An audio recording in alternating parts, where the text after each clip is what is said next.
मित्रों, सियावर रामचंद्र की जय, राजा रामचंद्र की जय। मित्रों, ऐसा क्या हुआ? कैकेयी ने ऐसा क्यों किया? मंथरा ने ऐसा क्यों किया? जबकि कैकेयी राम को सबसे अधिक प्यार करती थी। कैकेयी ने ही राम को पाला है। सुमित्रा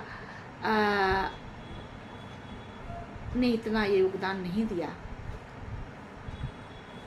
जब रामचंद्र जी रोते थे तो कहते थे मुझे छोटी माँ के पास जाना है, और कैकेयी के साथ रहते थे। तो इतना प्यार करने वाली कैकेयी को अचानक क्या हुआ? इसके पीछे एक बड़ी लंबी गाथा है। मित्रों,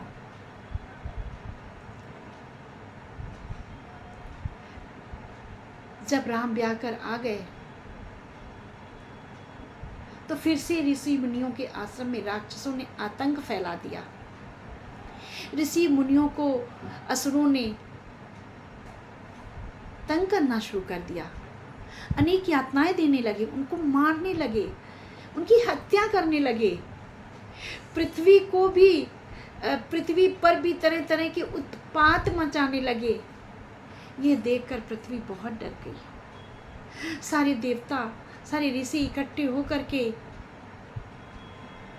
शिव जी के पास गए, ब्रह्मा जी के पास गए और कहा, ब्रह्मदेव, कोई ऐसा उपाय करिए जिससे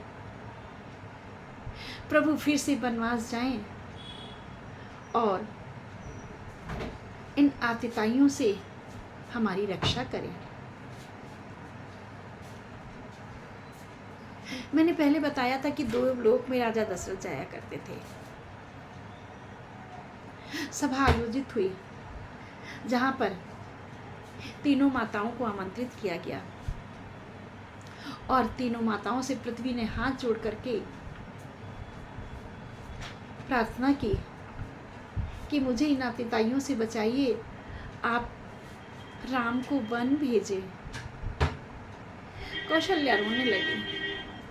इतने दिनों के पश्चात मैंने राम को घर में देखा है, मैं अपने राम को पुनः कैसे वन में भेज सकती हूँ?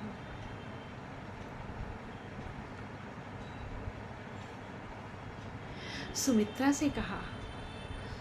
ने कहा, नहीं, मैं राम को वन नहीं भेज सकती।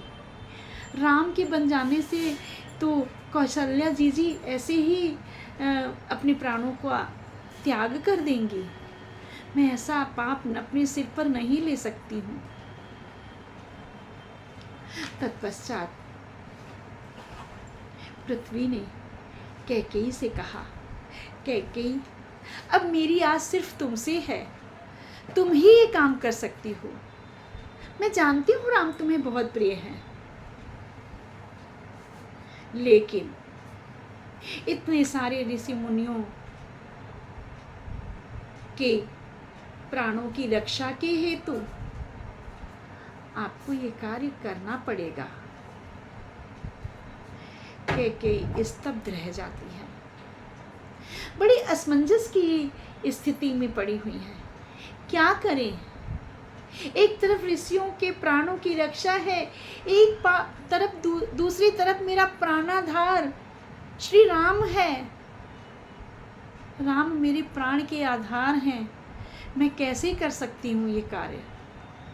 लेकिन अपने हृदय में पत्थर रख करके कैकेयी कहती है, मैं यह कलंकित कार्य करने को तैयार हूँ। पूरा समाज, पूरा संसार जन्मों जन्मों तक कैकेयी को धिक्कारेगा। कैसी माँ थी